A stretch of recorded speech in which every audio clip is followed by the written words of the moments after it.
ꯑꯍꯥꯟꯕꯗ ꯃꯃꯤ ꯇꯤꯚꯤ ꯆꯣꯏꯁꯄꯨ ꯈꯣꯏꯗꯥꯅ ꯌꯦꯡꯕꯤꯔꯤꯕ ꯈ꯭ꯋꯥꯏ ꯄꯨꯝꯅꯃꯛꯄꯨ ꯑꯗꯣꯝꯒꯤ ꯍꯣꯁ ꯃꯟꯗꯦꯅꯥ ꯑꯃꯗꯤ ꯌꯨꯝꯅꯥꯝ ꯖꯦꯁꯤꯀꯥꯅ ꯏꯀꯣꯛꯅꯣꯅ ꯈꯨꯔꯨꯝꯖꯔꯤ꯫ ꯃꯃꯤ ꯇꯤꯚꯤ ꯆꯣꯏꯁ ꯃꯤꯠꯌꯦꯡ ꯇꯥꯕꯤꯔꯤꯕ ꯈ꯭ꯋꯥꯏ ꯄꯨꯝꯅꯃꯛꯄꯨ ꯑꯗꯣꯝꯅ ꯑꯄꯥꯝꯕ ꯏꯁꯩ ꯈꯟꯕꯗ ꯅꯠꯇꯅ ꯑꯗꯣꯝꯒꯤ ꯄꯨꯛꯅꯤꯡꯗ ꯐꯥꯎꯕ ꯑꯋꯥ ꯅꯨꯡꯉꯥꯏ ꯀꯌꯥ ꯑꯃꯁꯨ ꯃꯃꯤ ꯇꯤꯚꯤ ꯆꯣꯏꯁꯀꯤ ꯈꯨꯗꯣꯡꯆꯥꯕ ꯑꯁꯤ ꯂꯧꯔꯒ ꯐꯣꯡꯗꯣꯛꯄꯤꯌꯨ꯫ ꯃꯈꯥꯗ ꯄꯤꯖꯔꯤꯕ ꯑꯩꯈꯣꯏꯒꯤ ꯀꯣꯟꯇꯦꯛ ꯅꯝꯕꯔ 9233577337ꯗ ꯀꯣꯜ ꯇꯧꯕꯤꯔꯛꯇꯨꯅ ꯑꯗꯣꯝꯒꯤ ꯑꯄꯥꯝꯕ ꯏꯁꯩ ꯈꯟꯕꯤꯔꯛꯎ꯫ ꯑꯃꯨꯛꯀ ꯍꯟꯅ ꯅꯤꯡꯁꯤꯡꯖꯒꯦ, ꯃꯈꯥꯗ ꯄꯤꯖꯔꯤꯕ ꯀꯟꯇꯦꯛ ꯅꯝꯕꯔ ꯑꯁꯤꯗ ꯇꯧꯕꯤꯔꯛꯇꯨꯅ ꯑꯗꯣꯝꯒꯤ ꯑꯄꯥꯝꯕ ꯏꯁꯩ ꯈꯟꯕꯤꯌꯨ꯫ 9233577337꯫ ꯑꯍꯥꯟꯕ ꯑꯁꯤꯗꯤ ꯄꯣꯛꯅꯐꯝ ꯏꯃꯥ ꯃꯅꯤꯄꯨꯔ ꯍꯥꯏꯅ ꯁꯩꯍꯧꯕ ꯏꯁꯩ ꯑꯃ ꯃꯌꯥꯝ ꯄꯨꯟꯅ ꯇꯥꯃꯤꯟꯅꯁꯤ꯫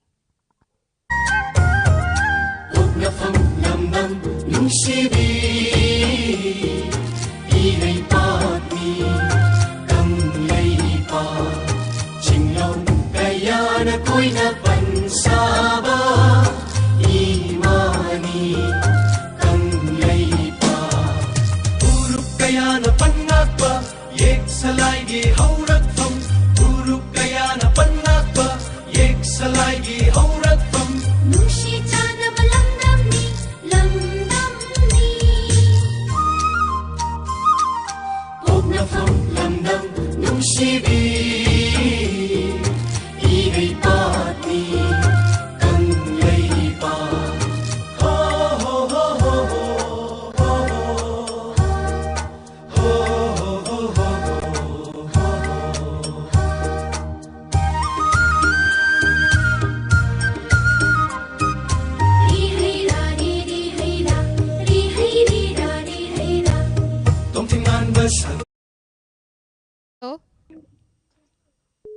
Hello. Mami TV Choice ne karam bai sai khanbi gadabano isai maming haibiro. Hello. Hello, Tazari. Kari isai khanbi gadabano isai maming haibiro. Isai kanogi kunja bihari ki isai yang kata kanjagi. Karam bai isai no haibiro. Unani khanna lakpani to isai do dum ta tajagi. Yam nungaizai call tawbirai sigi minga laifam gasu hanamutang thambiyu kanano tawjaraiba haibasidi khonjal se tabada khangjare dubu mayam khangnaba amtang ga ningsingbiro. Ai khanjariba kombo che kon khunodagi niha. Yam nungaizai marup nehana Mami TV Choice ta lepa laitana saruk ya birakpa ita bu haningai laitana thagachari ado ita neha ngasidi Mami TV Choice ta isai sakpira roidro. Ngasidi matiem tang sakjagi. Sakpiro. Unani khanna lakpani unadahan batare do laklammi haina tambiyuko hanglammi haina haibiyu ngairammi haina tambiyuko nungsira marup nangna sina yajarge. Yam nungaizai isai su yam phajana saktok bikre do tabining badi hapira roidra ita. Tabining basi akhoi unaraga unadana hankiba mayam ama leinaba pakhang leisabising ga punna taminajaragi.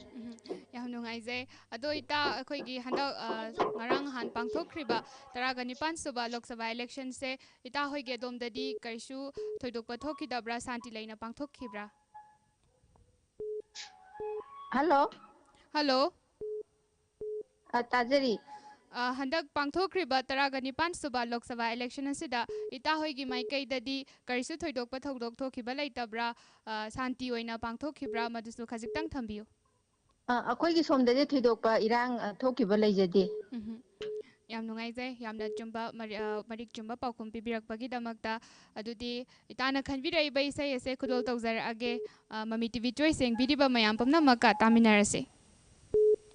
Thagachari.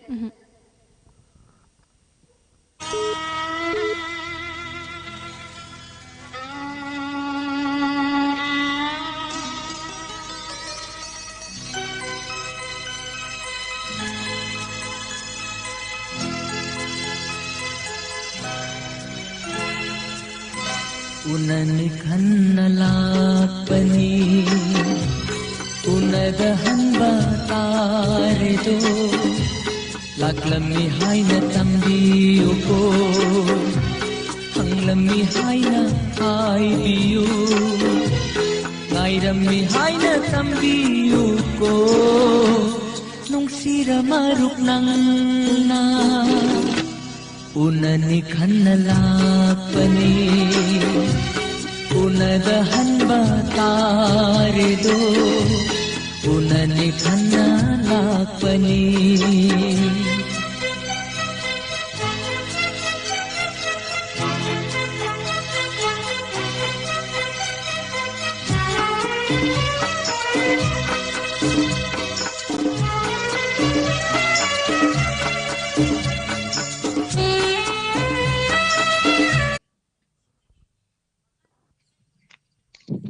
Hello? Hello? Hello? Hello? Mami TV Choice ni haibiyo. Hello Hello? Hello. Mami TV Choice ni adom gi apamba isay haybiro. Good evening, Miss. Good evening. Karamba isay khanbigadabano isay sa haybiro duga minga laifam gasu hana mutang thambiyu. Miss, isay am tuta khanjage. Karamba isay no khanbiro adubu kaigumba amtang haizage miss haina kawbudo kawbiranu khoigi iramdam sigi oiba inat yokhatbo oina mingau thagau se khoigi iramdam sigi oiba mingau thagau oina kaunarase haina mamangda su haijakre ngasi su haijari. Dudi isal hai ta kaujage. Yam nungaijay ibung karamba isay khanbigadabano isay maming haibiro. Isan kainogi angang bu korom mapan film gi hammom sadam dana sakpa Purnima oina laikadaba tawbi isay don tajage sa. Akhoi suksoi soidana thaba ngamnaba honajage do isay khanbiraiba ibunggi minga laifam gasu hana mutang thambiyu. Isan oina ngang puje pat pat tale mai yam sengdi. Hello, tabirabra. Hoi. Ibunggi minga laifam gasu hana mutang thambiyu. Isan ai ulau relief camp digine mingna mangle ma kawai sa. Akhoi ibung se akhoi Mami TV Choice ki di yamna haidi regular caller ama khangne haijariba. Hoi sa. Ado ibung ngarang han taragani pan suba Lok Sabha election su pangthokre election da ibung sarug yabi banatra. Isan ai sa ju kaino je ko noi gi kaino je hang ba ngai bne do slai tharak ta bodu ji ka tawbi call tawge thorakuni sa. Akhoi dang kalen yausalakpana maram oiraga handakta-gidi khara thengna haujarakani bu. Hoi sa. Yam nungaijay ado isay mate ama ngangbiraroidro ngasidi ibung. Isan mate antanga ke. Ngangbiro. Purnima oina laigadaba nung mawalibi thajagum mai thong makalam libi. Saya mati sekarang sasar lagi sa. Isay yam phajana sakbire ibung ado domgi relief camp ta laibiriba mayam gi mahut silaga ibungna awat nungai awat apa khajiktang Mami TV Choice ki khudong chaba se lauraga thambiyu. Isan kai hai na hai dona khandi isan hoi awat apa budi hoi mi oina lairobni isan awat apa budi adum lairi bizane dui jo sum koi si minister ina sum yani ana bisan sum sinbiri hojikide. Yam nungaijay athuba matamda tangdu laitaba maratapa Manipur ama hanjalaktuna akhoi hana nungsi janana hingminaba Manipur do yam thuna oiminarase haina ishorgi mafamda thaunijari. Isan oira sanu aina haijagi na sanu jo. Adude ibungna khanbiraiba isay ase khudol tawjarage khoi mayam puna taminarase. Isan thank you.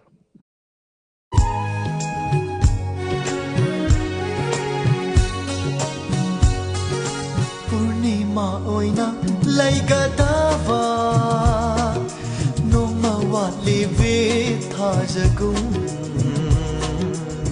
mai thoma kalam libi. Purnima oina laigadava noma walibi thajagum mai thoma kalam libi. Lairoi nangi fajaba ꯃꯐꯝ ꯀꯩꯗ ꯊꯤꯔꯕꯁꯨ ꯂꯩꯔꯣꯏ ꯅꯪꯒꯤ ꯐꯖꯕ ꯃꯐꯝ ꯀꯩꯗ ꯊꯤꯔꯕꯁꯨ ꯄꯨꯔꯅꯤꯃꯥ ꯑꯣꯏꯅ ꯂꯩꯒꯗꯕ ꯅꯣꯡꯃ ꯋꯥꯠꯂꯤꯕꯤ ꯊꯥꯖꯒꯨꯝ ꯃꯥꯏꯊꯣꯡ ꯃꯀꯥ ꯂꯥꯡꯂꯤꯕꯤ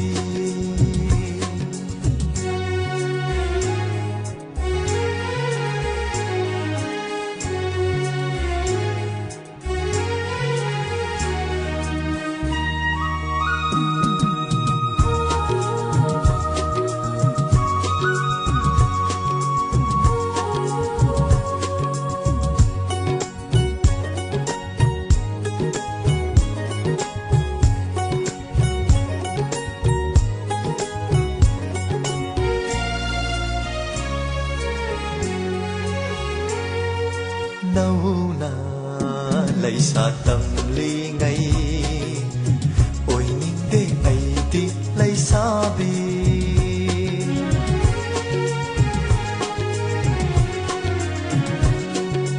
ꯅꯧꯅ ꯂꯩꯁꯥ ꯇꯝꯂꯤꯉꯩ ꯑꯣꯏꯅꯤꯡꯗꯦ ꯑꯩꯗꯤ ꯂꯩꯁꯥꯕꯤ ꯅꯨꯡꯁꯤꯖꯅ ꯍꯥꯏꯕꯗꯣ ꯄꯂꯦꯝ ꯄꯟꯊꯧ ꯅꯥꯞꯄꯗ ꯊꯥꯗꯣꯛꯅꯤꯡꯗ ꯍꯥꯏꯕꯗꯣ ꯄꯂꯦꯝ ꯄꯟꯊꯧ ꯅꯥꯞꯄꯗ ꯃꯄꯨꯡ ꯃꯔꯩ ꯍꯜꯂꯣ ꯍꯜꯂꯣ ꯍꯜꯂꯣ ꯏꯆꯥꯏꯕꯦꯝꯃ ꯑꯅꯤꯕꯨ ꯍꯥꯏꯕꯤꯌꯨ ꯃꯃꯤ ꯇꯤꯚꯤ ꯈꯨꯝꯖꯔꯤ ꯆꯣꯏꯁꯅꯤ ꯄꯥꯕꯨꯡꯕꯨꯁꯨ ꯃꯃꯤ ꯇꯤꯚꯤ ꯆꯣꯏꯁꯀꯤ ꯃꯥꯏꯀꯩꯗꯒꯤ ꯏꯀꯥꯏ ꯈꯨꯝꯅꯕ ꯎꯠꯆꯔꯤ ꯄꯥꯕꯨꯡꯒꯤ ꯑꯄꯥꯝꯕ ꯏꯁꯩ ꯑꯗꯨ ꯈꯟꯕꯤꯌꯨ ꯏꯁꯩꯁꯤ ꯑꯔꯕꯤꯟꯒ ꯁꯨꯔꯃꯥ ꯆꯅꯨꯒ ꯁꯛꯄꯅꯦ ꯊꯥꯗꯣꯛꯂꯔꯣꯏ ꯅꯪꯕꯨ ꯃꯄꯣꯛꯁꯤꯃꯒꯤ ꯑꯗꯨ ꯇꯥꯖꯒꯦ ꯅꯨꯡꯉꯥꯏꯖꯩ ꯑꯗꯣ ꯄꯥꯕꯨꯡ ꯍꯟꯗꯛꯀꯤ ꯇꯧꯈꯤꯕ 19 ꯁꯨꯕ ꯂꯣꯛ ꯁꯚꯥ ꯏꯂꯦꯛꯁꯟ ꯑꯗꯨ ꯄꯥꯕꯨꯡ ꯍꯣꯏꯒꯤ ꯑꯗꯣꯝ ꯁꯥꯏꯠꯇꯗꯤ ꯀꯔꯤ ꯀꯔꯤ ꯏꯔꯥꯡ ꯊꯣꯛꯈꯤꯕ ꯂꯩꯕ ꯃꯗꯨꯒꯤ ꯃꯇꯥꯡꯗꯁꯨ ꯈꯤꯇꯪ ꯄꯥꯎꯗꯝꯕꯤꯌꯨ ꯑꯩꯈꯣꯏ ꯁꯣꯝꯒꯤ ꯕꯥꯃꯣꯟ ꯂꯩꯀꯥꯏꯔꯣꯝꯒꯤꯗꯤ ꯀꯩꯁꯨ ꯂꯩꯇꯦ ꯏꯪꯅ ꯆꯤꯛꯅ ꯄꯥꯡꯊꯣꯛꯈ꯭ꯔꯦ ꯌꯥꯝ ꯅꯨꯡꯉꯥꯏꯖꯩ ꯑꯗꯣ ꯏꯁꯩꯁꯦ ꯃꯇꯦꯛ ꯑꯃꯇꯪ ꯉꯪꯕꯤꯔꯒꯗꯤ ꯌꯥꯝꯅ ꯅꯨꯡꯉꯥꯏꯖꯒꯅꯤ ꯄꯥꯕꯨꯡ ꯍꯣꯏ ꯉꯪꯖꯒꯦ ꯑꯗꯣ ꯑꯩꯒꯤ ꯃꯤꯡ ꯍꯥꯏꯔꯝꯈꯤꯔꯣꯏ ꯕꯥꯃꯣꯟ ꯂꯩꯀꯥꯏꯗꯒꯤ ꯁꯥꯟꯇ ꯑꯣ ꯅꯨꯡꯉꯥꯏꯖꯩ ꯄꯥꯕꯨꯡꯅ ꯍꯥꯏꯕꯤꯗ꯭ꯔꯒꯁꯨ ꯀꯅꯥꯅꯣ ꯍꯥꯏꯕꯗꯣ ꯉꯁꯥꯏꯅ ꯈꯣꯟꯖꯦꯜꯁꯦ ꯇꯥꯕꯗꯕꯨꯗꯤ ꯈꯪꯖꯔꯦ ꯑꯗꯨꯕꯨ ꯍꯣꯏ ꯄꯥꯕꯨꯡꯅ ꯍꯣꯏ ꯍꯥꯏꯔꯛꯄ ꯑꯃꯨꯛ ꯉꯥꯏꯖꯕꯅꯤ ꯑꯩꯈꯣꯏꯅ ꯍꯣꯏ ꯌꯥꯝ ꯑꯗꯨꯗꯤ ꯅꯨꯡꯉꯥꯏꯖꯩ ꯄꯥꯕꯨꯡ ꯏꯁꯩ ꯉꯪꯕꯤꯔꯛꯑꯣ ꯏꯁꯩ ꯁꯛꯆꯔꯛꯀꯦ ꯃꯇꯦꯛ ꯑꯃ ꯊꯥꯗꯣꯛꯂꯔꯣꯏ ꯅꯪꯕꯨ ꯃꯄꯣꯛꯁꯤꯃꯒꯤ ꯂꯥꯎ ꯂꯥꯎ ꯄꯨꯟꯁꯤ ꯂꯝꯕꯤ ꯆꯠꯃꯤꯟꯅꯁꯤ ꯂꯥꯎ ꯊꯥꯗꯣꯛꯄꯤꯅꯨꯀꯣ ꯅꯇꯨꯡ ꯏꯟꯖꯔꯤꯕꯤꯅꯤ ꯂꯥꯎ ꯂꯥꯎ ꯈꯨꯖꯦꯡ ꯄꯥꯂꯣꯏꯅꯕꯤꯔꯔꯣ ꯂꯥꯎ ꯊꯥꯗꯣꯛꯂꯔꯣꯏ ꯅꯪꯕꯨ ꯃꯄꯣꯛꯁꯤꯃꯒꯤ ꯂꯥꯎ ꯂꯥꯎ ꯄꯨꯟꯁꯤ ꯂꯝꯕꯤ ꯆꯠꯃꯤꯟꯅꯁꯤ ꯂꯥꯎ ꯊꯋꯥꯏꯁꯤꯁꯨ ꯅꯪꯒꯤꯅꯤ ꯍꯛꯆꯥꯡꯁꯤꯁꯨ ꯅꯪꯒꯤꯅꯤ ꯄꯪꯖꯔꯕꯤ ꯑꯩꯒꯤ ꯅꯍꯥꯛꯅꯤꯅꯦ ꯅꯣꯡꯗꯝꯕ ꯊꯋꯥꯏꯁꯤꯁꯨ ꯅꯪꯒꯤꯅꯤ ꯍꯛꯆꯥꯡꯁꯤꯁꯨ ꯅꯪꯒꯤꯅꯤ ꯊꯥꯗꯣꯛꯂꯔꯣꯏ ꯅꯪꯕꯨ ꯄꯥꯈꯪ ꯑꯣꯏꯕ ꯑꯩꯅ ꯏꯆꯥꯕꯦꯝꯃ ꯂꯣꯏꯁꯤꯟꯖꯔꯒꯦ ꯌꯥꯝ ꯅꯨꯡꯉꯥꯏꯖꯩ ꯌꯥꯝ ꯄꯥꯕꯨꯡ ꯅꯨꯡꯉꯥꯏꯖꯩ ꯑꯗꯣ ꯄꯥꯕꯨꯡ ꯇꯥꯕꯤꯅꯤꯡꯕ ꯍꯥꯞꯄꯤꯔꯔꯣꯏꯗ꯭ꯔꯣ ꯇꯥꯕꯤꯅꯤꯡꯕꯁꯤ ꯃꯤꯁ ꯀꯩꯅꯣ ꯃꯤꯁ ꯍꯥꯏꯔꯦ ꯏꯆꯥꯕꯦꯝꯃ ꯃꯃꯤ ꯇꯤꯚꯤ ꯌꯦꯡꯕꯤꯔꯤꯕ ꯇꯥꯕꯤꯔꯤꯕ ꯂꯥꯏꯞ ꯆꯥꯠꯇ ꯂꯩꯕꯤꯔꯤꯕ ꯃꯔꯨꯞ ꯃꯄꯥꯡꯁꯤꯡ ꯄꯨꯂꯞ ꯏꯃꯨꯡ ꯃꯅꯨꯡꯒ ꯄꯨꯟꯅ ꯇꯥꯃꯤꯟꯅꯖꯔꯒꯦ ꯏꯆꯥꯕꯦꯝꯃ ꯌꯥꯝ ꯅꯨꯡꯉꯥꯏꯖꯩ ꯑꯗꯨꯗꯤ ꯄꯥꯕꯨꯡꯒꯤ ꯏꯁꯩ ꯑꯁꯤ ꯃꯌꯥꯝ ꯄꯨꯟꯅ ꯇꯥꯃꯤꯟꯅꯔꯁꯤ ꯂꯥꯎ ꯂꯥꯎ ꯄꯨꯟꯁꯤ ꯂꯝꯕꯤ ꯆꯠꯃꯤꯟꯅꯁꯤ ꯂꯥꯎ Thank you ꯊꯥꯗꯣꯛꯂꯔꯣꯏ ꯅꯪꯕꯨ ꯃꯄꯣꯛꯁꯤꯃꯒꯤ ꯂꯥꯎ ꯂꯥꯎ ꯄꯨꯟꯁꯤ ꯂꯝꯕꯤ ꯆꯠꯃꯤꯟꯅꯁꯤ ꯂꯥꯎ ꯊꯥꯗꯣꯛꯄꯤꯅꯨꯀꯣ ꯅꯇꯨꯡ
ꯊꯋꯥꯏꯁꯤꯁꯨ ꯅꯪꯒꯤꯅꯤ ꯍꯛꯆꯥꯡꯁꯤꯁꯨ ꯅꯪꯒꯤꯅꯤ ꯊꯥꯗꯣꯛꯂꯔꯣꯏ ꯅꯪꯕꯨ ꯄꯥꯈꯪ ꯑꯣꯏꯕ ꯑꯩꯅ ꯀꯣꯏꯕꯤꯌꯨ ꯀꯩꯗꯅꯣ ꯂꯥꯎꯂꯥ ꯄꯨꯟꯁꯤ ꯂꯝꯕꯤ ꯆꯠꯃꯤꯟꯅꯁꯤꯔꯥ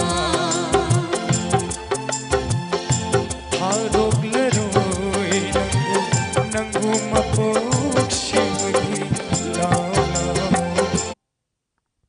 Hello. Hello, Mami TV Choice ni. Adom kaya pa may say kanbiro. laikai pakhang film dagi karam na nang bukauro habino do tajage. Yam Inaw. nungay zay. Isay kanbiro ise kong mandagi ichi memi man kreda. Yam sum na haibide yam nuwai jay na honi na kang biram bagi. Yam nungay zay ichi na lepalay ta na Mami TV Choice sarogya birak pagi damak ta ichi buhay ningay lay ta na tagachari. Na oni busu thagat sari. Ado iche ngasi di isay su phajaba ma khanbiri do isay se mate amangang biram da bayade ko iche Hoi hoi mati am tangang jaram bagi. ngangbiro. Karam na nang bukauro haibino kawa hamdraba thamoy sina. Karam na nang bu yenganu haibano. Yengzaraga pejaba ibitsina. Loisanjaragi na. Yam nungay zay isay su yam phajana saktok pikre ado iche tabining bodi hapira roitra. Mami TV choice bu thawa yauna yengbiriba madi tabi ba punamaka taminajaragi. Ado iche gi oiba pungning gi warol so Mami TV Choice ki khudong chaba se lawraga khajiktam thambiram. Hello. Hello khonjel je yam tapthagi ba da ta ba phangjadre. Hello tabira bra iche. Tajare. Iche gi oiba pungning gi oiba warol so Mami TV Choice ki khudong chaba se lawraga khajiktam thambiramo. Mami TV na sandopirba program khudingmakse loi nungai je. Haijegi. Now. Yam nungai zai adudi iche na khanbira iba isai se khudol tawzar age khoi Mami TV Choice mireng tabiriba khwai pumna maka taminarasi. Thagat sari.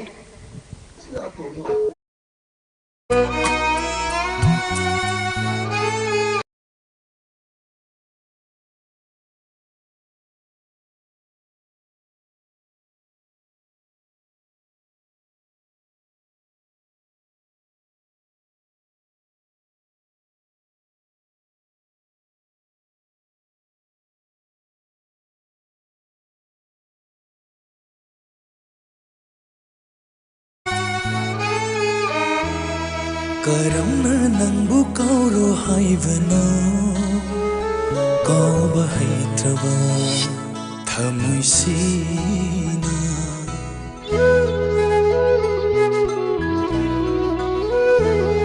karamna nangbu kauro haibano kauba haitraba thamusina karamna nangbu yenglanu haibano karamna nangbu yenglanu haibano yenjaraga benjaba imitsina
kainabagi kalabagi ꯉꯥꯎꯈꯣꯟ ꯑꯣꯏꯍꯧꯔꯦ ꯑꯩꯒꯤꯗꯤ ꯄꯨꯛꯅꯤꯡꯒꯤ ꯑꯇꯥꯐꯝ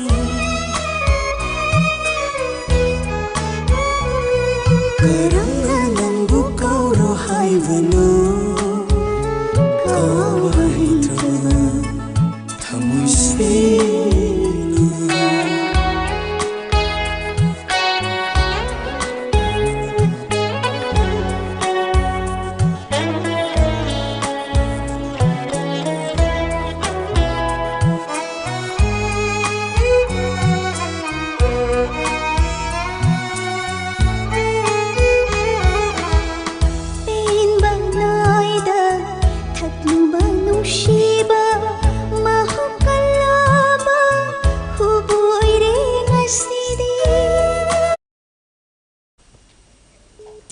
Hello? Hello? Mami TV Choice ni haibiyu. Hello?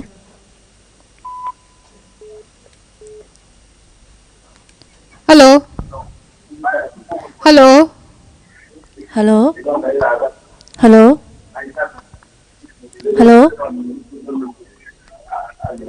Hello? Mami TV Choice ni adamgi apamba isai khanbiro. Hello? Tabi dabra? Hello? Mami TV Choice ni adamgi apamba isai khanbiro. Karamba isai khanbigadabano isai maming haibiro.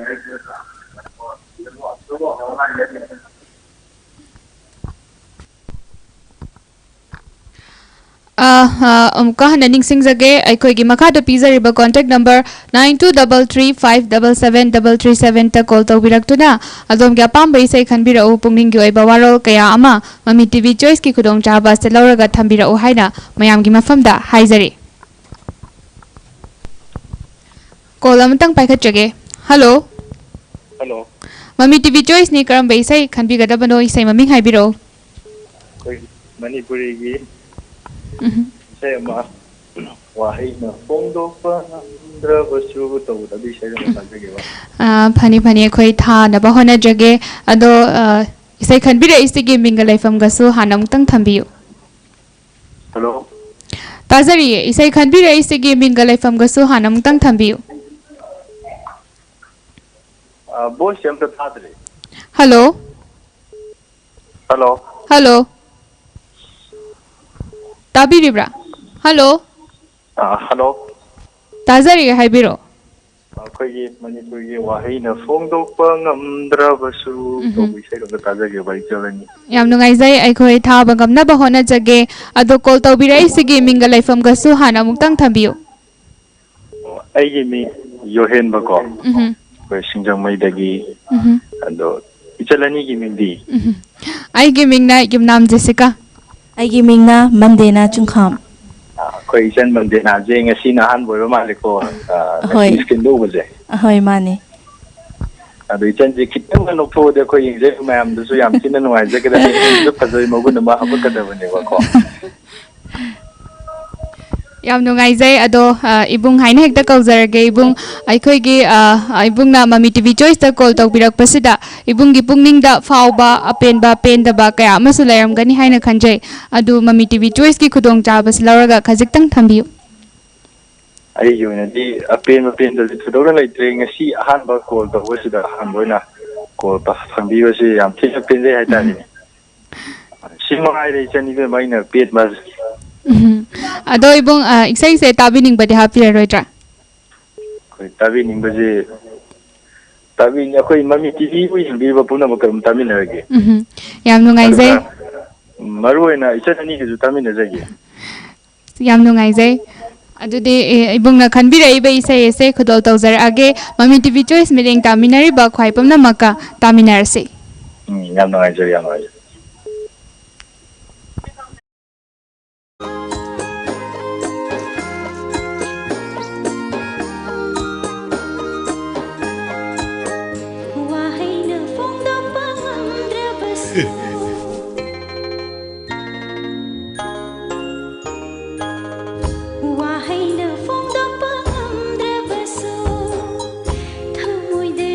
Shiri bani lona, mi cha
Mami TV Choice ni adongi apamba isay khanbiyu.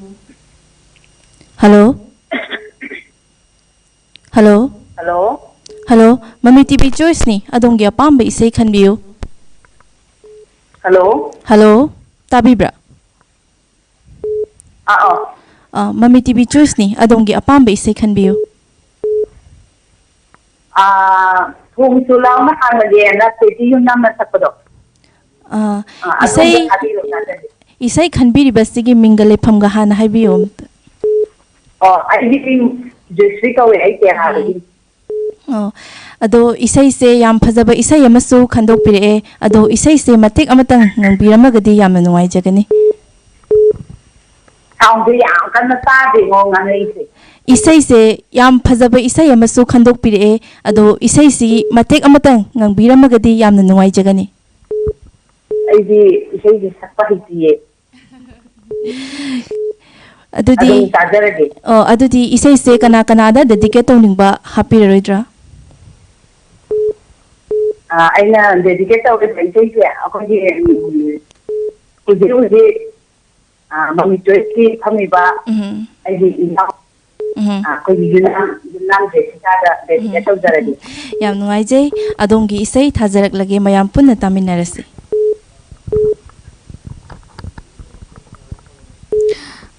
Amuka hanasu ningsing jage aikhoigi makhada pizariba contact number 9233577337 ta call tawpiraktuna adom adom gi apamba isai khanbirau adom gi pungning de leiba apenba pendaba nungaiba nungaitaba warol kaya amusu Mami TV Choice ki khudong chaba ase lauraga mayam gi mafam da thambiyo haina mayam gi mafam da haizari.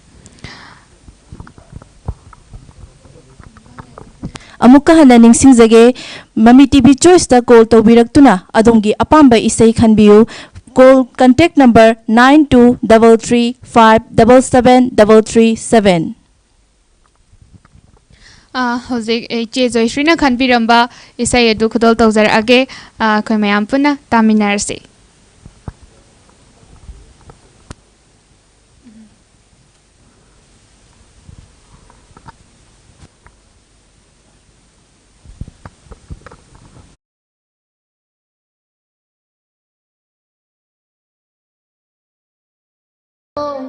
Lainarasu thamoigi Maria Mairamni puarida upiba mahagnasu ibiki adungaigi jagyom yoyom ina chamina baiwarisu.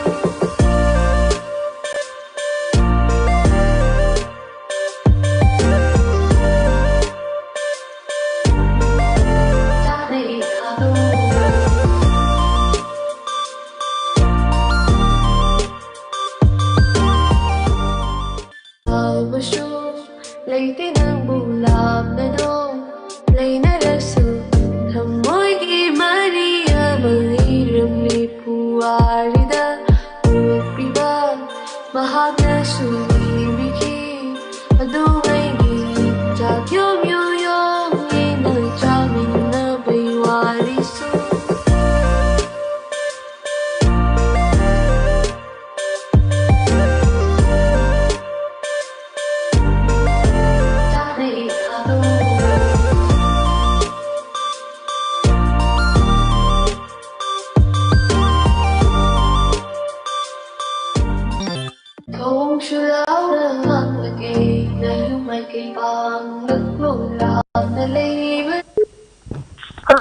Hello. Hello. Mami TV Choice ni karam isay tabi gada bano isay maming haibiro. Lot na si lot na ramba thamoy pakhang ani jai do khanjage.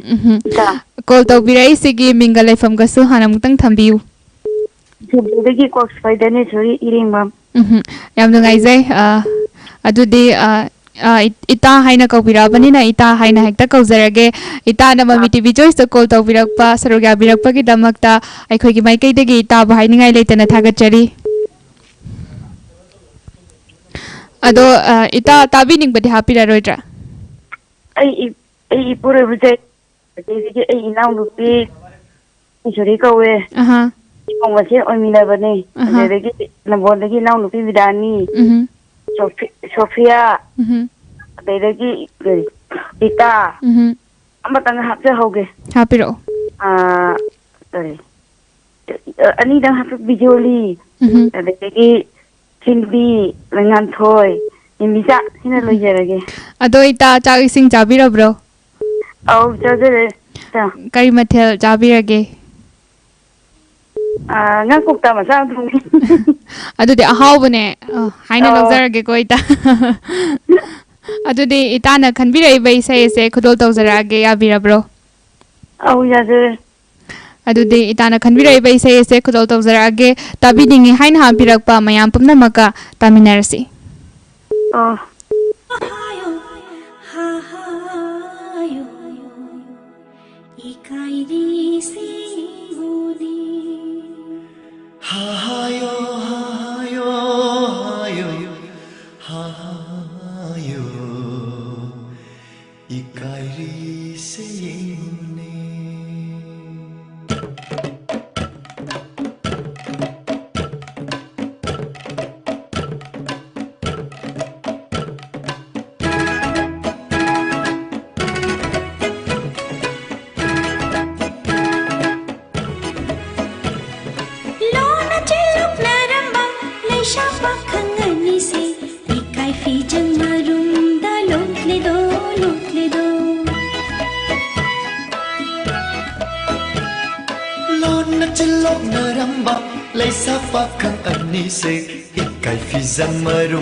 Isay sakminaramba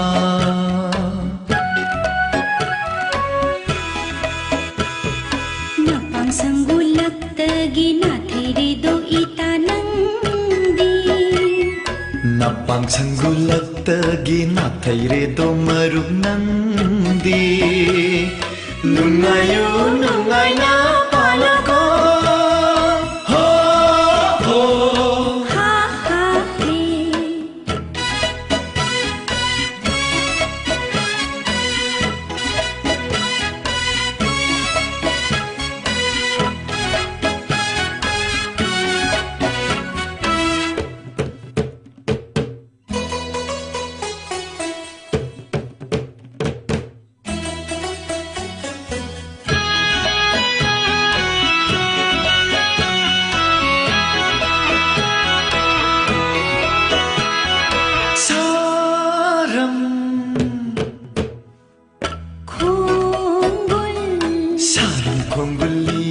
Vasantagi sadan pana Sarang khungguli rapa vasantagi sadan bana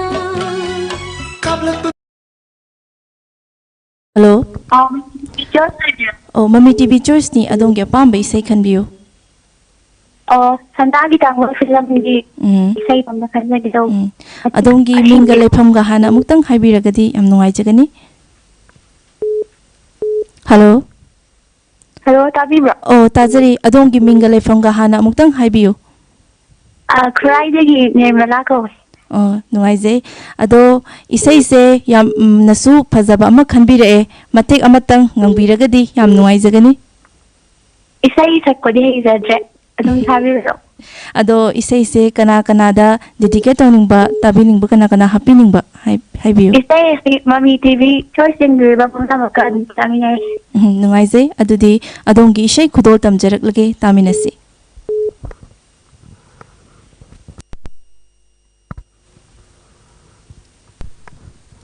amukka handa haizage mayam ki mafamda ꯑꯩꯈꯣꯏꯒꯤ ꯃꯈꯥꯗ ꯄꯤꯖꯔꯤꯕ contact number 9233577337ꯗ call ꯇꯧꯕꯤꯔꯛꯇꯨꯅ ꯑꯗꯣꯝꯒꯤ ꯑꯄꯥꯝꯕ ꯏꯁꯩ ꯈꯟꯕꯤꯔꯛꯎ ꯑꯗꯣꯝꯒꯤ ꯑꯣꯏꯕ ꯄꯨꯛꯅꯤꯡꯗ ꯂꯩꯕ ꯋꯥꯔꯣꯜ ꯀꯌꯥ ꯑꯃꯁꯨ ꯃꯃꯤ ꯇꯤꯚꯤ ꯆꯣꯏꯁꯀꯤ ꯈꯨꯗꯣꯡꯆꯥꯕ ꯑꯁꯤ ꯂꯧꯔꯒ ꯍꯥꯏꯕꯤꯌꯨ ꯍꯥꯏꯅ ꯃꯌꯥꯝꯒꯤ ꯃꯐꯝꯗ ꯍꯥꯏꯖꯔꯤ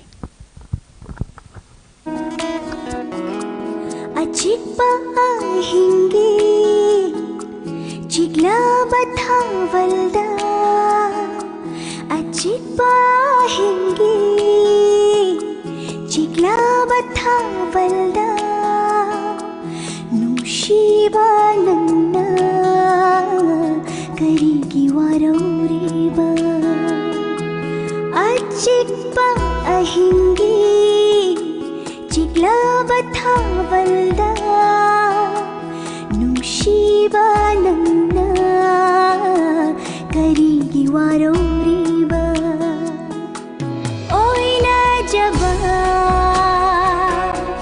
नंगी न तौदुदा हेन नुशिरे हेन नुशिरे अचिप्पा हिंगी चिगला बथावलदा नुशीबा नन्ना करीगी वारोरीबा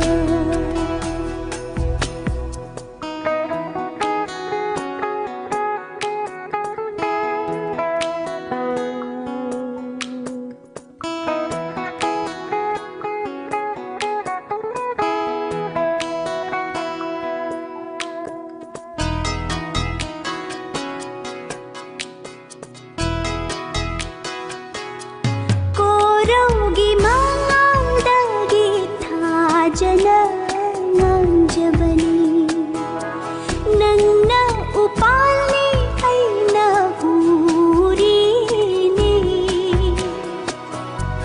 कोरोगी मांगदगी था जना जबनी नन्ना उपाली ऐना पूरीनी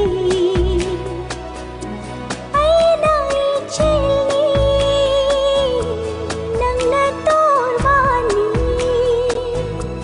था जब ngau jaba nongin na thai khabadi thabal mangaldo arimba tarani अचिप्पा हिंगी चिगला बथावलदा नुशीबा नन्ना करीगी वारोरीबा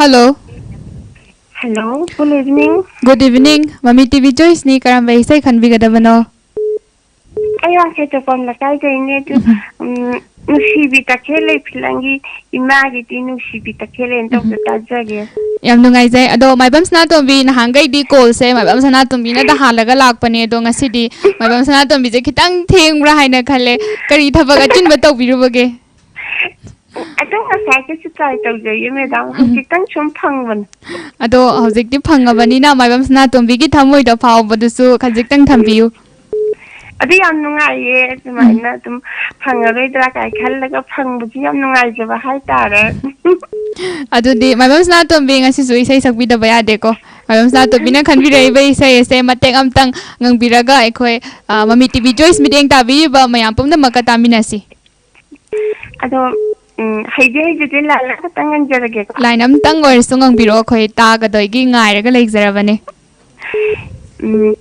이마기디 농시비 딱해레이 매담에 시달리잖아요. ꯌꯥꯝ ꯅꯨꯡꯉꯥꯏꯖꯩ 하이도기면 sorry.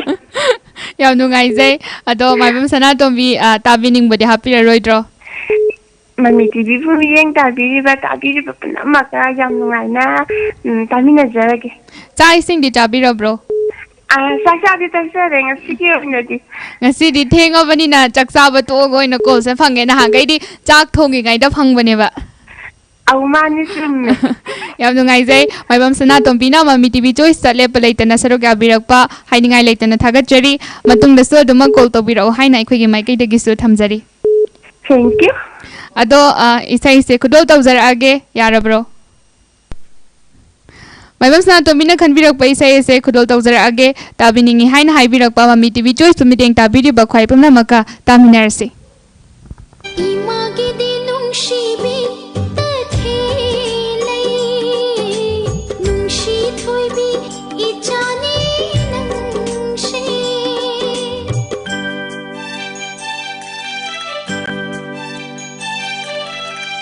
띵띵 차오로 타비나 까리네 까하오로 띵띵 차오로 타비나 까리네 까하오로 눈밑나 왕링아이다 왕하오로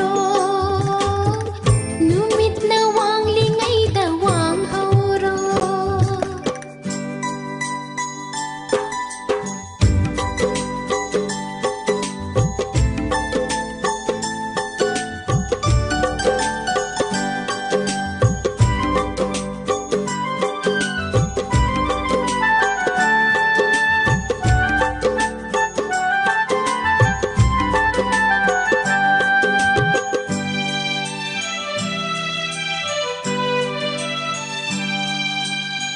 있잖아 따이방 콩다락바다 항암이 bab번질 따루라가 가야다 와자바 이마나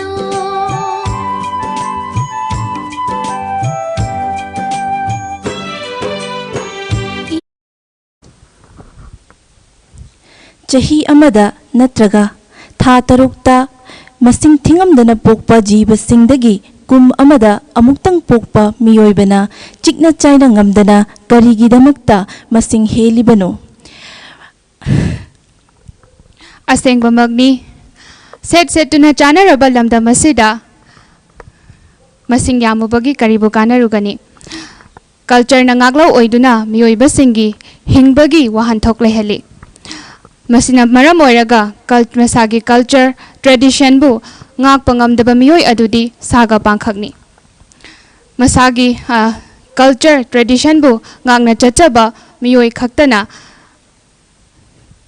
ꯇꯥꯏꯕꯪꯗ ꯃꯥꯏ ꯄꯥꯛꯄ ꯉꯝꯒꯅꯤ ꯍꯥꯏꯅ ꯈꯟꯖꯩ ꯃꯔꯝ ꯑꯁꯤꯅ ꯃꯃꯤ ꯇꯤꯚꯤ ꯆꯣꯏꯁꯀꯤ ꯄ꯭ꯔꯣꯒ꯭ꯔꯥꯝ ꯃꯃꯤ ꯇꯤꯚꯤꯒꯤ ꯄ꯭ꯔꯣꯒ꯭ꯔꯥꯝ ꯃꯌꯥꯝꯁꯤꯡꯒꯤ ꯃꯔꯛꯇꯒꯤ ꯀꯜꯆꯔꯕꯨ ꯌꯣꯛꯈꯠꯄ ꯑꯣꯏꯅ ꯄꯨꯊꯣꯛꯆꯕ ꯃꯃꯤ ꯇꯤꯚꯤ ꯆꯣꯏꯁꯀꯤ ꯄ꯭ꯔꯣꯒ꯭ꯔꯥꯝ ꯑꯁꯤꯁꯨ ꯑꯃꯅꯤ ꯀꯣꯜ ꯑꯃ ꯄꯥꯏꯈꯠꯁꯤ hello hello hello hello hello mummy TV ꯆꯣꯏꯁꯅꯤ ꯑꯗꯣꯝꯒꯤ ꯑꯄꯥꯝꯕ ꯏꯁꯩ ꯈꯟꯕꯤꯌꯨ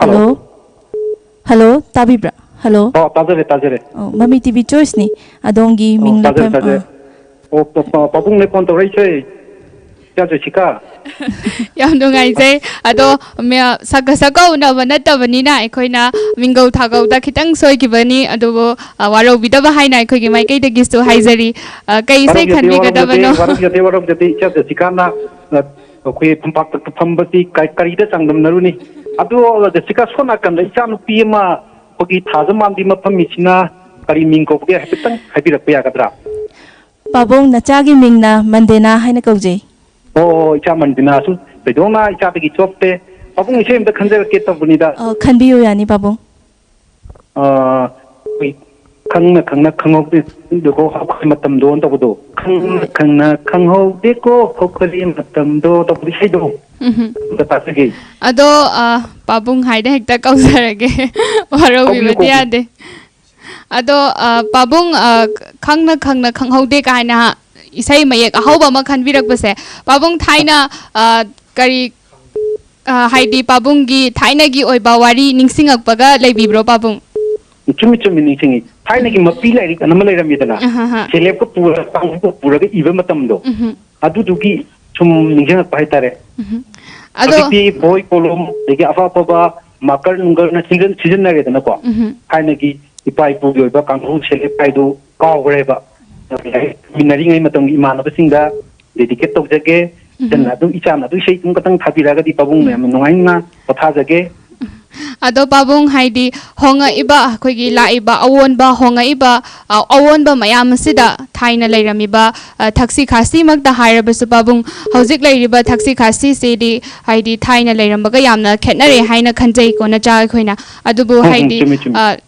kari haidi kari thodang lokhatlaga thaksi khasi se amuk hanjalaga ing tappa mara tapna leiba lamdam ama oigani haibadusu pabung gi wakhalonda khajiktang thambiyu Pani pani ichana hanga pani na kumage isa jo hoji shabi oiram gini ko mane babu kaigumba ichana yumnak sagai ong to katamda mi gi legam to matin manao amadi nangi ikubo inibo nangi phajana thakhi ka chinaina nangi puroi bu seba to jingaida ahalaman bu seba to duna babung kaisa sige ima ta thasi ka hairaga nangi puroi bagi boksal amdagi seba mu toba sugum orgadi thidona kaisho khenaba leidong mande Jessica madumag ai khoi su ngamba oi jage babung ado babung asidi sei se ngangbira roidro ai matim ding ngang si khno ngai ta bako ado matim tang nga gi ko ngangbiro babung ai khoi tana na bangai da na leijarabani khangna khang ho de ko okari matam do kala ida kala I pi dia sakhi sing ka tang nga gi Jessica ngasidi khno bi yadre ado babung na matem tang nganga su isai se tabada khoi da yamna apen ba haibado oi jai do babung kari gi damakta isai sakpiram dribano isai sa amagari babung yam pharom gani haina khanjai ko kari ba se kan netik tang wai jang tak handiu ba isai se babung na matek am tang ngang birak padai khoi gi thamoi da apen ba haibado poksai babung ado isai se kari gi damakta sakpiram dribano babung na isai sakpiram ba taragadi aphau ba mo oiram gani haina thajai madu mang na isona phau khine na ne ko ai se kaigumba simpham amada haibadi aino kuna ichana pa phajai haiba khonje sigi na taba atop lambi min piramid ne mioi ba che ado pabung se haje kari kari sinpham hona biribage ai se bima hoi nong gi ngamna na ba cha isu leirabani na nong ge sum kuna business hai tare ne ko hoi gi nogi english ki lon da hairagati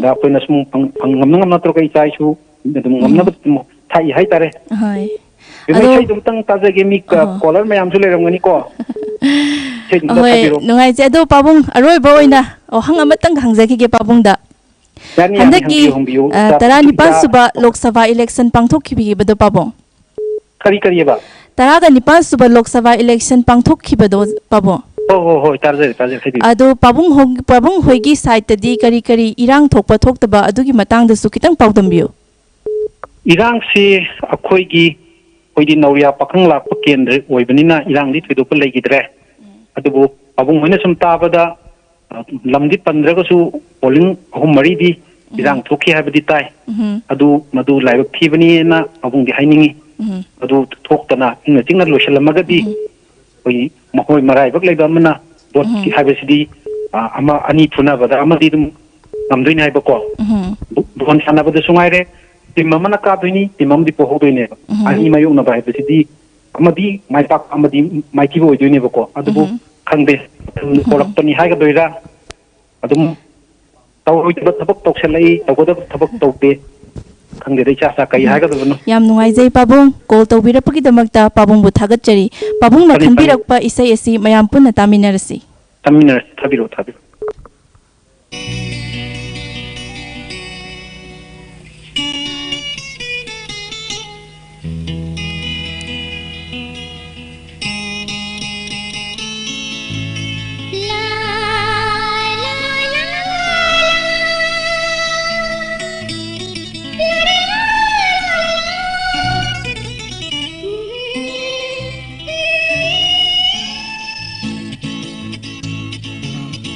Kan hau di bawah hari matang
Hello. Hello. Good evening, Miss. Good evening. Ado ima haina kauzarage saktam di uzadrabanina ima karigumba matang nishingjage. Hello. Hello. Hello, tazaye. Saktam di uzadre ado khonjel tazaraba matungda ima haina adum kauzarage. Akhoi maitei gi chatnabi yokhatpa oina akhoi mingau thagauda maitei gi oiba mingau kaubiu Miss Madam haibasi yariba makai kaubidana ba Mami TV maikai dagi ningsingjari.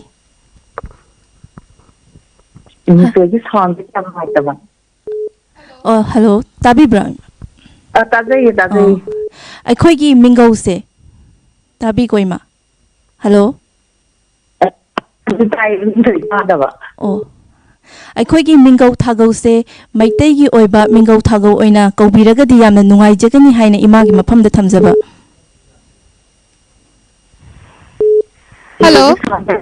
Miss, I say the Kanjarake, I sing a Mukang, they don't deny them. Yam Nungai, Mami TV Choice, the call to Birak Pakar, and say can be got up on Hybiro. Come on, Drava Facebook, Upananda, and we can Amadi Pusbani Sapa. No, no,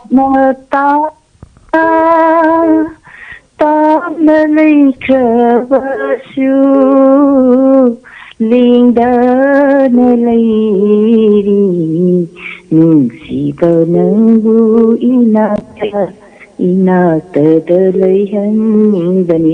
The way it does again. Yam Nungai, is a Suyam Pazana Saktok Pire Edo, Ita Haina Hecta Kozarage, Saxuna Banata Banina, Kariminko, Gadabano Hibasu Kanzade, Adubu, Itana, Equida, Miss Madam Haina Gobado, Madunga Sidagi Biraganu, Ita Haina Hecta Gobiro. Some you saw some Money. Kaso Kaibalate Heidi, a cow ballet by Hiba City, Bioy Bagi Hona Sani Hijariba. I do the Tabi. My Namahan, the Waba, Potahan, the Dinah, when he comes to the Amna, they phone the department of the Demaco. Other Simana Mayam, I have to reach me go to the Waraba, and Jazida, a Wapotang, to Imatic my day, Aduna, Matang Queen Hanga, I know another Mayam for Salaga, Mayam is young Sheva, the woman with you, Haja, Aikoigi Maikai de Giso, Adumag Oibangam Zage Haina Haizari, Aikoina, Mami Divina, Sandoksariba program Sisu, Waraba Matamasidang Hakto Oirabasu, Pothanaba Haidana Sandok Jabani, Madumag Itana Haibiragpa, Itabo Haininga late and Ataga Jerry. Ado, Tabining but the happy Roitra. I Imana di Tahapageko. Happy. I Tabin but Mana did so either did get of the Gaduga, Mami TV, either Tabi, I could look at Tabin as a gay question. Yam Nungai, Itana can be a say, Secudo dogs are age, Tabining, Haina Happy Ragpa, Quaipum Namak Amadi, Mami TV Choice permitting Tabidi Quaipum Namaka, Taminarasi.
Pamalang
Hello. Hello.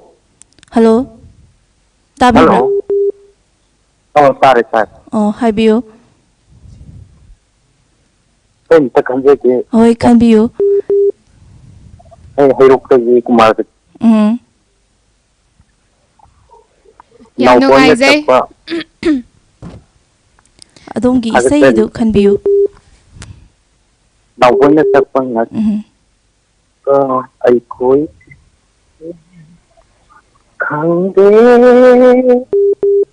hayna kari pumna kaba ungi punsina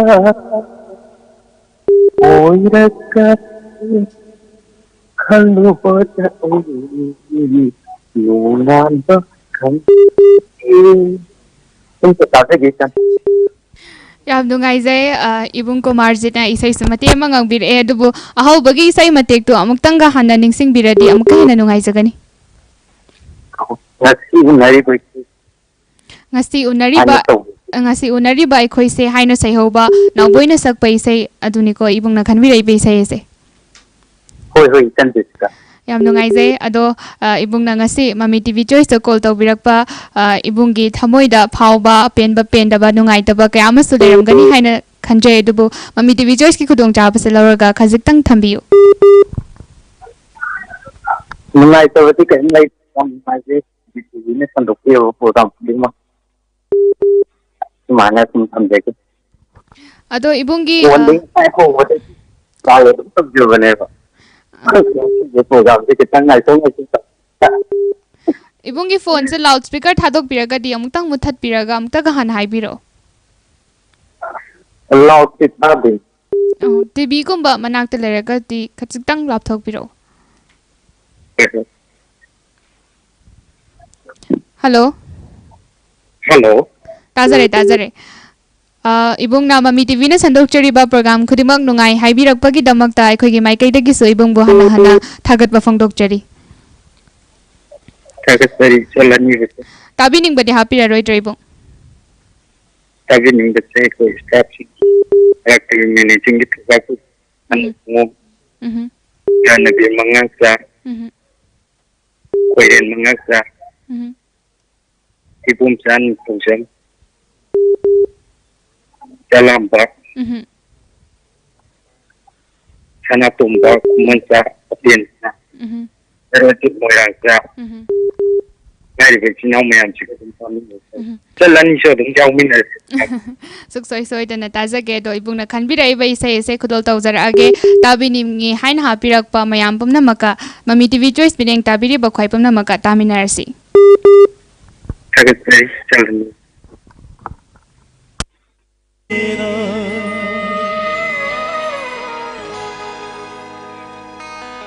Nasi unariba aikoi se hangde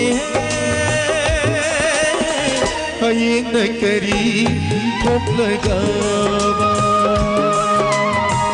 tungi punsina kari oirakani tungi punsina kari oirakani halu badano Akiba khaude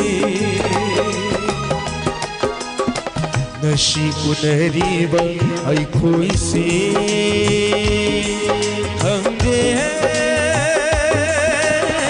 hayeng na kari thoklagawa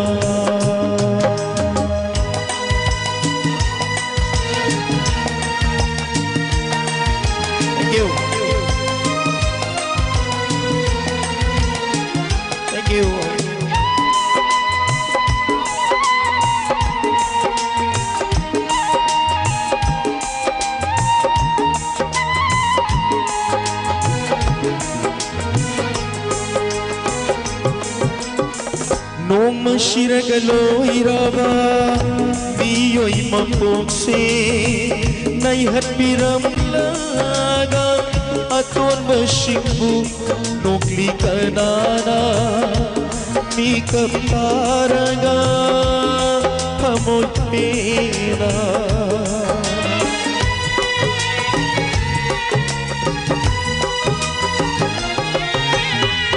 Nong shiragaloiraba Miyoi mapokse Naihat piramlaga Aton masikbu Nukli kanana Mikap paraga Hamoy pera Dela bapulsingi Lambi ashira Achow pishan Karigi thambiramli Ngasi unariba aikoise Khangde hayeng na kari thoklagawa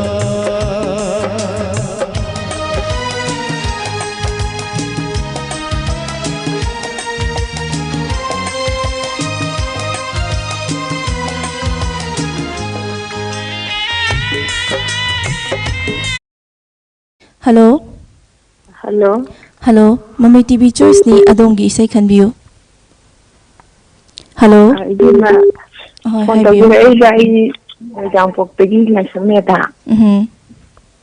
Ai na tajin bana film jo ha de ju khangi film dagi SK mangang lu jing thing bi bana sakpa.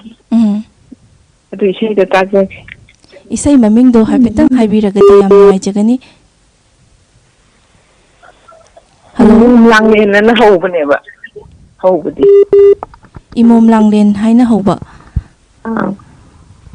Isai se matem tang ngangbiragadi akhoi maikei dagi yam nungaijagani haina khanjai.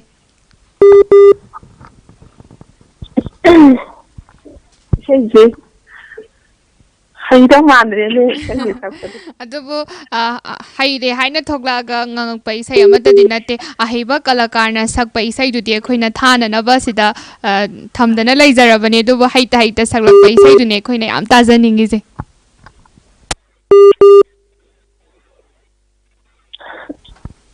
Sakchara ya.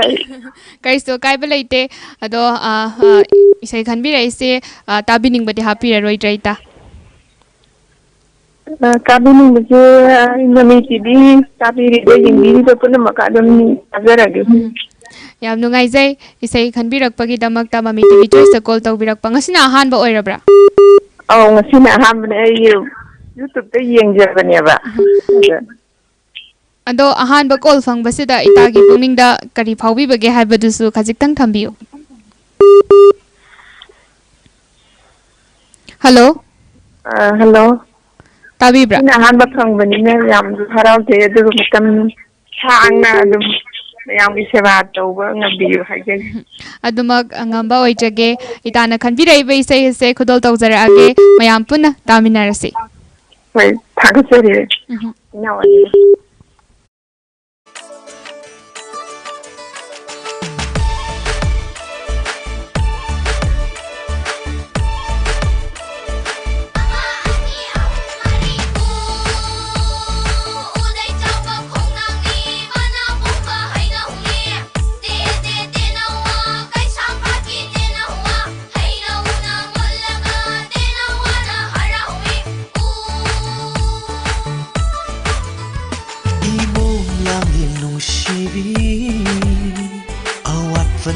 ꯂꯩꯇꯦ ꯃꯌꯦꯡ ꯇꯥꯗꯦ ꯀꯔꯤꯁꯨ ꯌꯦꯡꯐꯝꯗ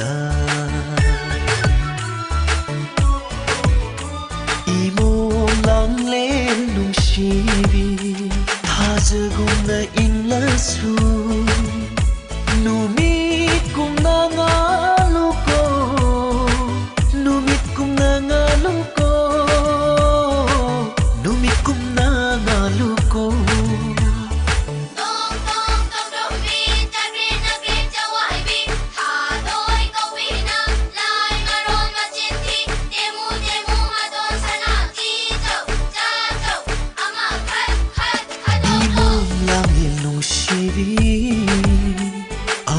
Late mayeng tade karisu yafamda Nong ina hanging chau raga chau bayang gol phok raga pan thau bo ro ko banu pu ki dik lam ning singu ti da ya ni ning singu na da ya ni tha bo no I mu nam ne lu si bi Pari ao de nung nang de I mom ching lo khoi thum nei lambi la le khaluwa khaluwa khal onare tungan ge Hello.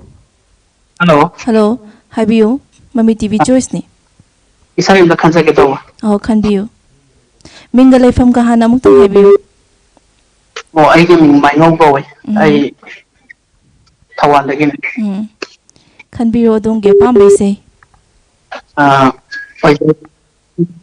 Oy jagay kakak ay bisay dong tang tajaning ba. Amuktang ka hanbiragadi yam nungaijagani. Oy jagay ay kakak ay ba. Oy jagay ay kaka. Oy. Hoy, yam nungaijay. Ado hawjikse kay daw birambano.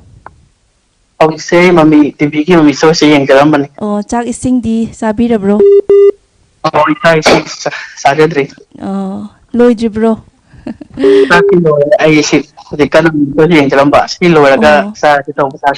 Ado karigumba amtang hangjage ado oijage agi kaka kaina mayek ama oiba isai ama khanbirak pasida isadaga panba yaukhrabro kamaina tawbno isai mayek sibo Isai se sarak panba yaukbre aduna isana su kala oida isai ujawa yam nungaijai adudi isai khanbirak pasida tabining bodi hapira roidra tabining se kala hapsage dum koi mami di khang chedre mani magar punna ta na se koi nau sing khai hoi punna dum ta na sin ta is yam nungaijai adudi somna khanbirai bai sai se khudol tawjarage mami TV choice mireng tabiri ba khwai pumna maka taminarasi koi nungaijai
irangda taubadudi fatteko kai hobiranu aibu amu phathako thamoido nangbu mukta matangna matam purakpani naibada kallu ibema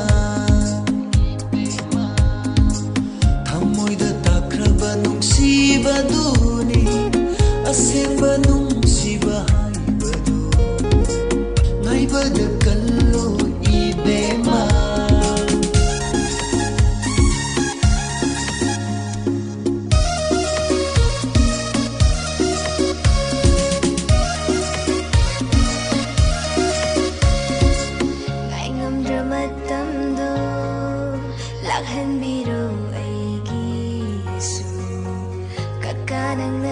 ꯇꯥꯕꯤꯔꯕ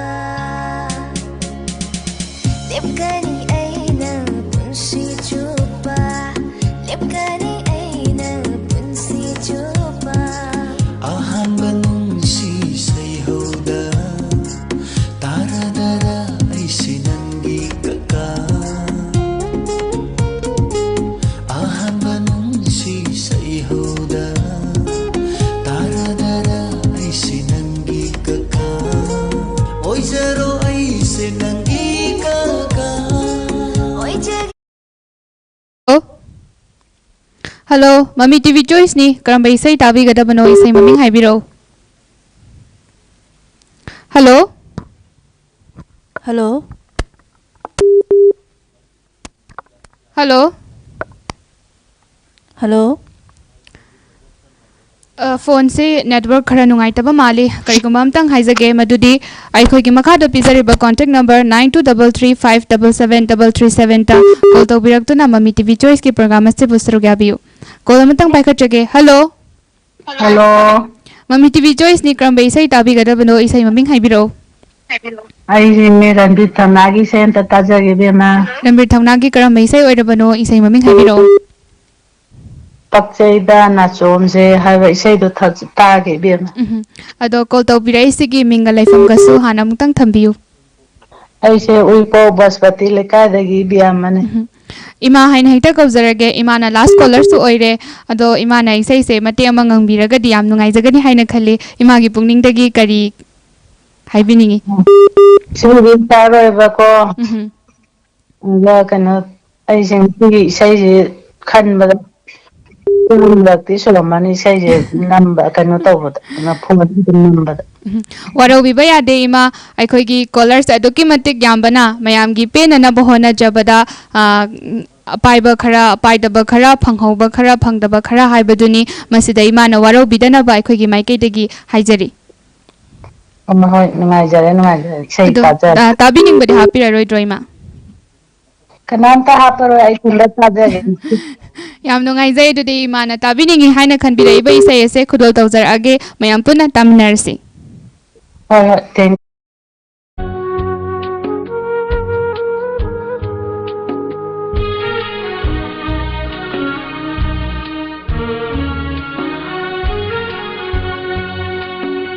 Fajaira, Baksaira, Chunaira, Nachum se mai thonga. Fajaira, Baksaira, Chunaira, Nachum se mai thonga. Mingla ba Havalge mangara mai thong thamba thenjari murba samlanga na chona tanjari upningi paukha challe mino loina mityena fajaira Baksaira, Chunaira, Nachum se mai thonga.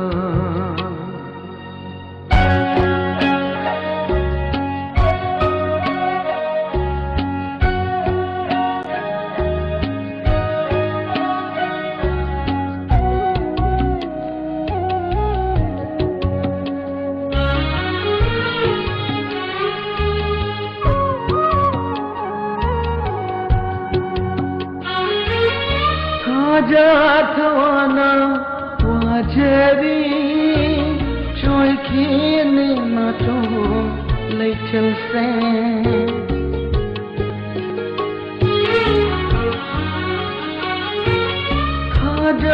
thwana wajeri choi khine na to leichal se thabal pona chari anege chunaba matauda khamoge mapauso kamle ꯆꯍꯤ ꯑꯃꯗ ꯅꯠꯇ꯭ꯔꯒ ꯊꯥ ꯇꯔꯨꯛꯇ ꯃꯁꯤꯡ ꯊꯤꯉꯝꯗꯅ ꯄꯣꯛꯄ ꯖꯤꯕꯁꯤꯡꯗꯒꯤ ꯀꯨꯝ ꯑꯃꯗ ꯑꯃꯨꯛꯇꯪ ꯄꯣꯛꯄ ꯃꯤꯑꯣꯏꯕꯅ ꯀꯔꯤꯒꯤꯗꯃꯛ ꯆꯤꯛꯅ ꯆꯥꯏꯅ ꯉꯝꯗꯅ ꯃꯁꯤꯡ ꯍꯦꯜꯂꯤꯕꯅꯣ? ꯋꯥꯐꯝ ꯑꯁꯤ ꯉꯁꯤꯗꯤ ꯇꯉꯥꯏ ꯐꯗꯅ ꯅꯩꯅꯕ ꯌꯥꯝꯅꯃꯛ ꯃꯊꯧ ꯇꯥꯔꯕ꯭ꯔꯥ ꯈꯟꯖꯩ꯫ ꯑꯁꯦꯡꯕꯃꯛꯅꯤ, ꯑꯉꯝ ꯑꯉꯝ ꯁꯦꯠꯇꯨꯅ ꯆꯥꯅꯔꯛꯂꯕꯗ ꯃꯁꯤꯡ ꯌꯥꯝꯃꯤ ꯍꯥꯏꯕꯒꯤ ꯀꯩꯗꯧꯔꯨꯅꯤ? ꯀꯜꯆꯔꯅ ꯉꯥꯛꯂꯧ ꯑꯣꯏꯗꯨꯅ ꯃꯤꯑꯣꯏꯕꯅ ꯍꯤꯡꯕꯗ ꯋꯥꯍꯟꯊꯣꯛ ꯂꯩꯍꯜꯂꯤ꯫ ꯃꯁꯥꯒꯤ ꯀꯜꯆꯔ ꯑꯃꯗꯤ ꯇ꯭ꯔꯦꯗꯤꯁꯟꯕꯨ ꯊꯧꯑꯣꯏꯗꯕ ꯃꯤꯑꯣꯏꯁꯤꯡ ꯑꯗꯨꯗꯤ ꯁꯥꯒ ꯄꯥꯡꯈꯛꯅꯤ꯫ ꯃꯔꯝ ꯑꯁꯤꯅ ꯃꯃꯤ ꯇꯤꯚꯤꯅ ꯀꯜꯆꯔ ꯑꯃꯗꯤ ꯇ꯭ꯔꯦꯗꯤꯁꯟꯕꯨ ꯍꯦꯟꯅ ꯄꯥꯛ ꯆꯥꯎꯊꯣꯛꯅꯕ ꯁꯤꯟꯖꯕ ꯄ꯭ꯔꯣꯒ꯭ꯔꯥꯝꯁꯤꯡꯒꯤ ꯃꯅꯨꯡꯗ ꯃꯃꯤ ꯇꯤꯚꯤ ꯆꯣꯏꯁꯀꯤ ꯄ꯭ꯔꯣꯒ꯭ꯔꯥꯝ ꯑꯁꯤꯁꯨ ꯑꯃꯅꯤ꯫ ꯃꯃꯤ ꯇꯤꯚꯤ ꯆꯣꯏꯁꯇ ꯀꯣꯜ ꯇꯧꯕꯤꯔꯛꯇꯨꯅ ꯁꯔꯨꯛ ꯌꯥꯕꯤꯔꯛꯄ ꯈ꯭ꯋꯥꯏ ꯄꯨꯝꯅꯃꯛꯄꯨ ꯃꯃꯤ ꯇꯤꯚꯤ ꯆꯣꯏꯁꯀꯤ ꯍꯣꯁꯠ ꯌꯨꯝꯅꯥꯝ ꯖꯦꯁꯤꯀꯥ ꯑꯃꯗꯤ ꯃꯟꯗꯦꯅꯥꯅ ꯑꯃꯨꯛꯀ ꯍꯟꯅ ꯈꯨꯔꯨꯝꯖꯔꯤ꯫